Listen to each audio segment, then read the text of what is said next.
Malibang kay Zaldico, if you're at liberty to tell us, meron pang ibang mga sangkot dito sa nakawan na ito na may mga air assets eh.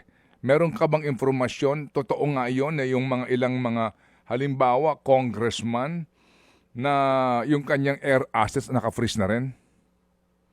Tama, Manong Ted. We have from the listahan that the list that they gave the members, so para i-check sa mga individual members kung may mga assets na are with them.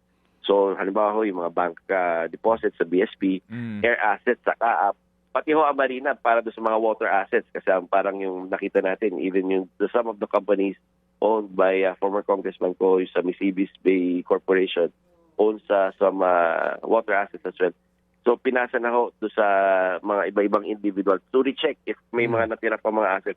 We're dealing with 140 individuals and 300 corporations, Manong Ted. So hingi rin ho kami ng paumanhin din para thoroughly ma-check namin. Pero what I can confirm is may mga air assets na tinitingnan tayo at saka mga water assets na tinitingnan tayo involving some of those personalities. Opo, hindi lang kay Zaldico, no? Hindi lang kay Zaldico. Hindi lang ho. Again, it's around 140 individuals and 300 corporations po. Okay, and then ang binabanggit mong water asset, ito na yung mga yate, no?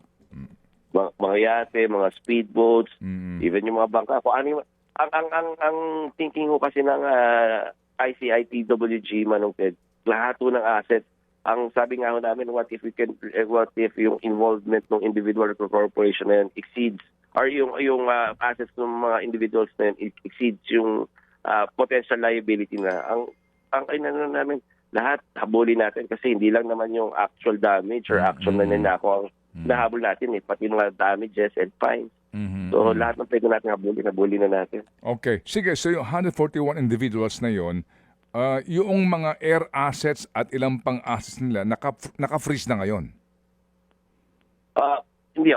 So we have around, hindi pa ho natin na freeze yung ibang mga assets. Sinitingnan pa na ho natin kung sila yung may-ari, Manong Ted. Pag nakita natin sila ang may-ari at nakaregister sa kanila, yun, pwede tayo mag-apply for yung freezing ng mga assets na yan. However, yung iba kasi, tinitingnan natin, baka nakatago yung mga assets ng mga to na nakalagay sa mga shell companies, mga ganun. So, we're trying to be creative. Paano habulin pati mga yon?